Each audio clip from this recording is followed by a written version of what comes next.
Ukamanya ama video wakho lapha ku channel yakho ya ku YouTube ukhuluma ngesigubhu yini isigubhu right isigubhu mfowethu ngisho ngithi this thing can be isigubhu and one day I wanna do it ngifuna ukuthatha ican ye more fire then ngivule ngikhiphe idrink ngaphakathi ngiyiphuze because I heard that it gives you energy mina ngumuntu ohlala isebenza nasebusuku ngifuna ukuyiphuza then bese ngithatha lento then I wanna give maybe abantu abawu 4 businessmen ngithi ngizonika maybe scoop because scoop samsia up to 6 million. The cheapest is 85,000. I want 4 businessmen abathi mini business lam it's strong but iyaqala manje it's dropping down. Ngithi ngizocela ukuthi wena ungilethele bona. Ngecan la ka Mofire. Ngithi I will make iscoop. Then le scoop lesingicela ungenzele kanje. Iscoop kahle kahle akuwona ama parts wabantu ama body parts wabantu. And then for us as inyanga kuze sigeze igama lethu because most of them they are saying Ukhehlelezi usebenza ama body parts wabantu. Ngiyacela ukuthi one day I know ukuthi this postcard ihamba this video izohamba ifike kuba different departments. Aba celeb abaka forensic one day abangene esigodlweni sami bangangitsheli bese bethatha imithi yami bathi lo nalo nescoop sakho sicela ukusithatha siyositesta elab ukuthi awekho yini ama body parts wabantu so that they will understand abantu ukuthi it's not umuntu mayiseshonile uyishwa uyamanza amnyama mawuqala ukuthatha body parts uyawuvala umsebenzi umuntu akaze waba umuthi albino umuntu omhlophe abayeke ukuphilisa ama albino kabuhlungu ukuthi bazophila babaleka ukuthi umuthi no umuntu omhlophe akayona umuthi isigubhu contains of amafutha nemithi ehlanganisiwe impande then lezi zinto bese uyifaka into okuthiwa ovuka imithi leyo bese ushisa impepho lento uyithathe yes what we do uyalithatha kuyoyise ethuneni uyibeke lapho for 3 days then mawubeka bese uyayithatha because there is a spirit leso umuntu ongasekho ozama ukusiconnecta nalento then mawuyiconnecta nalento sengikunika information ejulile because I know ukuthi abantu bafuna ukuyazi lento ukuthi yini lento sesibiza ukuthi ispoki makuyispoki sawukhuluma nayo sikhona esinye isigubhu esikhulumayo engathi mangikhuluma nazo ngesiphendule it's a voice yomuntu ongasekho but it's a spirit hayi ukuthi kuvuka inyama it's a spirit esivukayo isono sesitshela ukuthi njengamanje ngifuna ukuthi imali ungenzele ukuthi nokuthi hayi ukuthi isigubhu sihamba siyosebenza asihambi siyosebenza you go out there mawufuna itender ufika ukukhuluma bakuzwe ukuthi ufuna yini makuthi umfazi wakho uhambile lalela isigubhu sami njengamanje uzibani usibu uhambile hamba umlanda bese then you thatha lamafutha la ushisa empepheni uthi gijimani njengamanje niwela imfula igcwele nidlula ama robot ebomvu nihambe nomfuna angifonele then akufonele kunegroup ezehlukehlukene ezenza different things that is why I'm saying it's a challenge mina without any money angifuni leze inkulu ngicela mina ubusinessman abawu 4 who will say we coming front ngicela ukubona lesigubhu siyasebenza nginike angeke ngibenzele ngalento abayisabayo ngizobenzela nje ngesimple I will take this thing here more fire then ngisike lento ngiyenze kahle ngidecorate kahle then bese ngithi isona scoop this thing uzoyenza kanje uzoyikhulumisa kanje you see izinto ukuthi iscoop siyasebenza izinto zakethi okufanele that we are supposed to be proud of abelungu they've been asking me ukuthi how come lento ikhuluma how come lento yenza miracles because igugu lethu lelo kufanele ngabe si proud ngayo ukuthi wow this is our culture senza into kanje umuntu ibusiness lakhe selifile but sikwazi ukuvusa ibusiness lomuntu yemithi nje umehluko wesigubhu se85,000 nesigubhu sika 6 million yes isigubhu sika 85,000 remember kunomuntu osekasi odayisa ama scopers kunomuntu osekasi odayisa amakheke ohleli etafuleni ohleli odayisa ama sweet 50 cents in uhleli the whole day then at the end of the day ukheshapa u70 rand he's happy uthi I'm happy 70 rand ngihambe now because udayisa ugwayi 2 rand 3 rand yonke leyo nto then ebese yafika kimi athi you know what cow ngifuna isigubhu engisifunayo at least ngithi mina at least ufuna ucash up amalini per day athi if ever ngalala ne1000 rand that's fine right then I look at igubhu zami uthi esiphe sine power isimple lento senza example sithatha ibattery lemoto elikhulu sifuna ukuyokhanyisa kwakho ngalo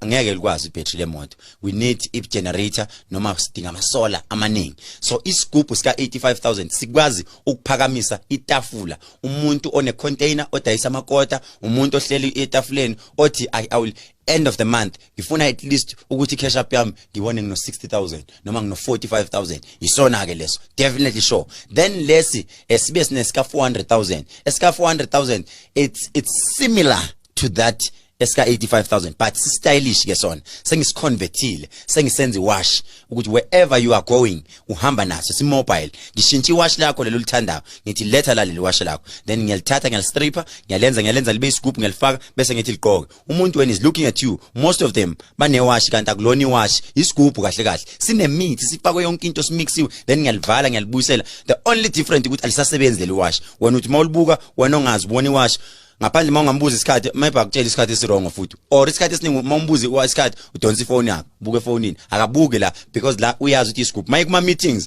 ubhizi uyakhuluma uthi because ukhuluma nescoop sakhe sikhona that one is 400,000 because it's mobile bese siyasuka sibe nesika 1.9 million 1.9 million iscoop leso esidonsayo but the other thing siphinde futhi sishaya izitha asishaya izitha ngokuthi maybe siyayishaya sayibulala bonke abantu abakulandelayo uzwa kuthiwa 1 umuntu okanje isitha sami uthe endaweni novelelwa car accident serious kakhulu ilesi scoop because kunemithi kade yenza efika ishayeke kulesi scoop then we have iscoop sika 3.5 million that's when sesiqala ke sesithi sesingena kulento okuthiwa ama generator umbane endlini yakho ukhanyisa ufuna ipower engakanani sengiyakubuza indoda wena ungitshela uthi nani bese ungitshela uthi no nginama truck awu50 manginama truck awu50 asayenza imali izinto zonke ngithi okay and the other thing ngifuna ama tender but angwathola ama tender bese ngithi okay this is the scoop sika 3.5 million listen here kule scoop sika 3.5 million ngicela unginike deposit at least a million rand then 2.5 ngizosithola kule scoop sami uthi isikhathi esingani within 6 months ngizosithola imali yami ngizoyithola ngalesi scoop what you do you talk to iscoop lesi ukhuluma naso then bese siba nalesi sika 4.5 million nesika 6.5 million leso ke ngihlala nawe phansi ngithi we talk secret things it requires igazi lenkomo igazi lemvu igazi lembuzi but it's up to you ukuthi uyayithatha noma uyithathi because inama advantage nama disadvantage and then ama advantage ukuthi izoza imali kaningi but the disadvantage ukuthi once you don't do lento esifunayo kunama consequences ozobhekana nawo so every time mangithe ngiyacela icoke ungamsayiphuza ungayiphuzi because once wayiphuza icoke kunento ezoyenzeka ziyoqala izinto ezitwisteke then kwenzeka izinto maybe if I'm nowhere to be found akufanele ungiforce to take it because wena umosha izinto zakho so that is why ama price akho ahlukene kanjalo and then nangibheka ama video khona abanye abobaba noma abanye abantu out there say who would say asiki isigubhu sika 6 million abantu laba esilwa nabo asilwe nabo I know ukuthi le video yakho izotrenda ke manje because they will want to respond. And I mean, I don't argue with a fool. You know, even you've got your own boys over trainee from town. And when they are up there, mabekale besebewona ngathi bayakwazi ukubhukuda. Bazothi no, suka, I can swim alone. So abantu, if you go to Soweto TV, uye ku Tibotash, or Tibotash will witness this. Ngeke ngasebenza mina kwi Soweto TV, ngine show yami, isintu sami. And abantu kade ngibabuyisa laphana bonke from KZN from Gauteng inyanga kade ngiyibona ukuthi ziyahluleka ziphansi and I so wish to see them belaphayana phezulu and one of those people yibo labo bezwa bekhuluma kanjalo because ngibathathile ngathi phumani ngaphansi kwetafula the only way yokuthi uphushe lo msebenzi ukuthi ube phezulu kwetafula people so that people will recognize you so once now they are on top of the table bayabona baqale they start being recognized they will start saying you know what because when ulaphayana suka kule position and now we mean ekufanele ngihlale lapha wena suka uyohlala phansi so they will say whatever bafuna ukuyisho so because bafuna ukuyohlala lapha so leyo angifuni ukuyiphendula kakhulu because mina into engiyifundisiwe kuthiwe ungakhulumi kakhulu yenza umsebenzi wakho wona ozokukhulumela kubantu if manje ufika ukukhuluma kubantu uthi bengino Dr. Ukhehlelezi uzothi oh because they know umsebenzi yami I don't talk much mina ngiyayiprove mina angikhulumi kakhulu so leyo I wouldn't go into details but finally uyazi ukuthi it's one of those people who are jealous yini ama boys kahle ngeke uzuthola abantu behleli phansi bethi ama boys no nginento mina engiyenze ya simple ama boys imithi ehlanganisiwe uma siqala sithi ama boys sinento esithi amabutho sibe nento esithi izizwe kahle amabutho aqala ethi ayakhandwa umuntu mayezama ukupheka istew wahluleka ukupheka istew leyo nto yakhe igcine sekuyisopo nje elinesopo elinesoup yini ugcina ungasayazi ukuthi uyibiza ngani right amabutho yinto ewumuthi ohlanganisiwe othi moyikhulumisa bese yenza leyo nto izizwe umuntu othema izama ukuyakha amabutho wahluleka wagcina lento siyibiza ngezizwe izizwe ziyathunywa then mayithunywa masithatha lamabutho siwathathe siye nawe ethuneni masifika nawe ethuneni bese siqeda sifuna izintuthwane ezisuka phansi kumuntu sithathe lezi izintuthwane sihlanganise namabutho bese siyigaye lento ibe ndawonye bese sihamba lento siyoyishisela impepho sihlanganise nomuthi wempepho leyo nto sesiyibiza ngokuthi ama boys why sithi ama boys because sengikwazi ukukhuluma nayo mangikhuluma nayo bese ngithi ngicela ningenzele u1 no 2 no 3 no 4 then iya commander there is a certain rule okufanele uyinike yona for example sekufanele uyinika amasi iphila ngamasi and number 2 uma ungayinika amasi into isikhathi esiningi yabona ngabe kuthiwa sikwe camereni khona information I think ngizokutshela yona ithi mayikhandwa leyo nto ifuna ngisho sometimes iphenti lomuntu wesifazane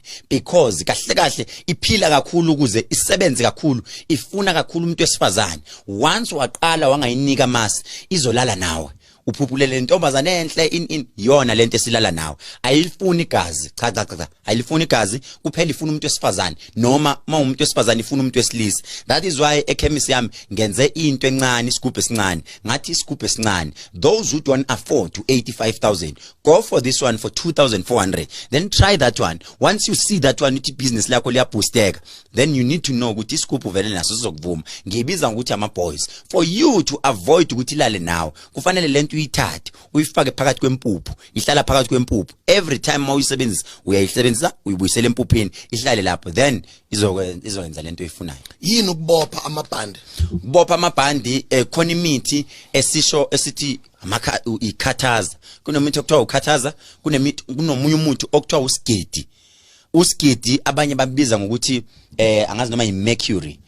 mercury masithatha lento le siyithatha sihlala sihlanganisa bese sithatha kunemithi abathuma ibophe othathwa na ufaka bese kuba nemithi okuthiwa onukani miningi nje imithi yempi bese kuthiwa nemithi abathi ispaha bese sithatha nenhlamvu yespam sithatha ipowder nayo sifake phakathi bese siyigale bese kuba nomhlakaza masithatha lento lesihlanganisa bese sithatha ibhandi silithenge nje ibhandi nje noma kuthiwa iliphi noma sithatha indwangu